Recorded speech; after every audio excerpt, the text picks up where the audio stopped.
Hey friends, welcome back to Sri Passion. இன்னைக்கு நம்ம பாவ் பாஜி எப்படி செய்யறதுன்னு பார்க்க போறோம். இத நம்ம வீட்லயே ஈஸியா அண்ட் சிம்பிளா செஞ்சிடலாம். வீட்ல இருக்க இன்கிரிடியன்ட்ஸ் வச்சே செஞ்சிடலாம். இது எப்படி செய்யறதுன்னு பார்க்கலாம் வாங்க. Let's go. அதுக்கு நம்ம ஃபர்ஸ்ட் ஒரு குக்கர்ல நான் ஒரு 1 கப்க்கு பொட்டேட்டோ எடுத்திருக்கேன். அது நம்ம போட்டுக்கலாம். அதே கப்ல பாதிக்கு காலிஃப்ளவர் எடுத்திருக்கேன். அதுவும் போட்டுக்கலாம். அதுலேயே இன்னும் கொஞ்சம் கம்மியாக க்ரீன் பீஸ் நேற்றே ஊற வச்சுட்டு நேற்றுனா ஒரு 8 hours அது ஊறணும். ஸோ அது மாதிரி ஊற வச்சுக்கோங்க. அதுக்கப்புறம் உங்கள்கிட்ட காலிஃப்ளவர் இல்லை அப்படின்னா கூட நீங்கள் அதை மட்டும் ஸ்கிப் பண்ணிவிட்டு மற்ற பொட்டேட்டோ போடலாம். கண்டிப்பாக பொட்டேட்டோ மட்டும் போடுங்க. அதுக்கப்புறம் இதை நம்ம இப்போ 5 to 6 விசில்ஸ் நல்லா ஹை ஃப்ளேமில் வச்சுட்டு 6 விசில் வச்சுட்டு குக் பண்ணி எடுத்துக்கோங்க. அதுக்கப்புறம் ஒரு பெரிய பாத்திரத்தில் ஆயில் ஊற்றிக்கோங்க. 2 tablespoon அளவுக்கு ஊற்றிக்கோங்க. அதுக்கப்புறம் ஆனியன் உங்களுக்கு அதே பொட்டேட்டோ போட்டோம்ல அதே சேம் கப்பில் ஒரு 1/4 கப் இருந்தால் போதும். அதை நல்லா வதக்கிக்கோங்க. அந்த ஆனியன் லைட்டாக கலர் சேஞ்ச் ஆனோடனே ஒரு 2 ஸ்பூனுக்கு ஜிஞ்சர் கார்லிக் பேஸ்ட் ஆட் பண்ணிக்கோங்க. அது நல்லா வதக்கிக்கோங்க. அந்த ஸ்மெல் எல்லாம் போனதுக்கப்புறம் கேப்சிகம் ஒரு 1/2 கேப்சிகம் கட் பண்ணி போட்டுக்கோங்க.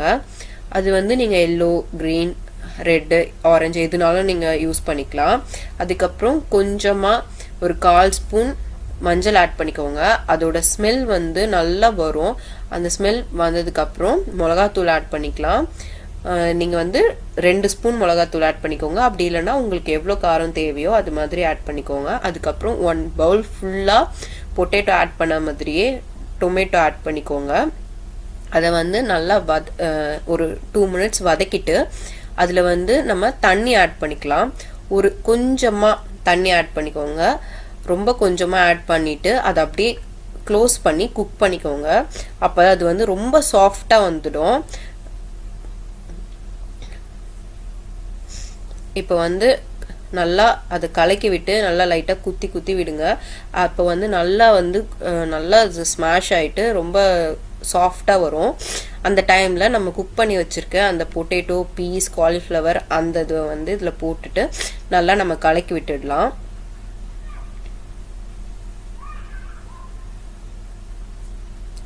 இதை நல்லா கலக்கி விடுங்க. ஃபுல்லாக எல்லாமே கவர் ஆகிற மாதிரி. அதுக்கப்புறம் இதில் நம்ம எந்த ஒரு ஃபுட் கலரும் ஆட் பண்ணல. அதுக்கப்புறம் பாவ் பாஜி மசாலா ஒரு 1.5 ஸ்பூன் ஆட் பண்ணிக்கோங்க.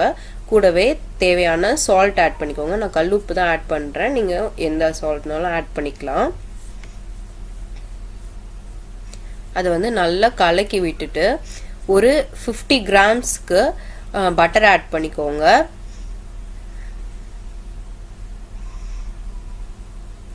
அது நல்லா கலக்கி விட்டுட்டுங்க. கலக்கி விட்டுட்டிங்கன்னா அவ்வளோதான், நம்மளோட மசாலா ரெடி ஆயிடுச்சு. இப்போ நம்ம பாவோட பிரெட்டை எப்படி ரெடி பண்ணுறதுன்னு பார்க்கலாம். அதுக்கு கொஞ்சமாக பட்டர் ஆட் பண்ணிக்கோங்க. பட்டர் ஆட் பண்ணிவிட்டு அதில் கொஞ்சோண்டு பாவ் பாஜி மசாலா போட்டுக்கோங்க.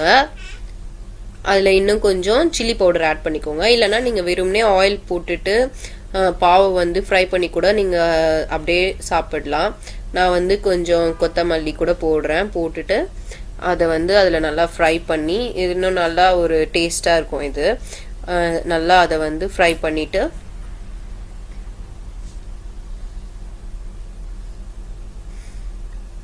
அவ்வளோதான், பாவ் பிரெட் ரெடி ஆயிடுச்சு. நீங்கள் இதை நார்மல் பிரெட்டில் கூட நீங்கள் செஞ்சு அவ்வளோதான், பாவ் பாஜி ரெடி ஆயிடுச்சு. இதை உங்கள் வீட்லையும் நீங்கள் ட்ரை பண்ணி பார்த்துட்டு எப்படி வந்துச்சுன்னு கமெண்ட்டில் சொல்லுங்கள். இந்த வீடியோ பிடிச்சிருந்துன்னா லைக் பண்ணுங்கள், ஷேர் பண்ணுங்கள்.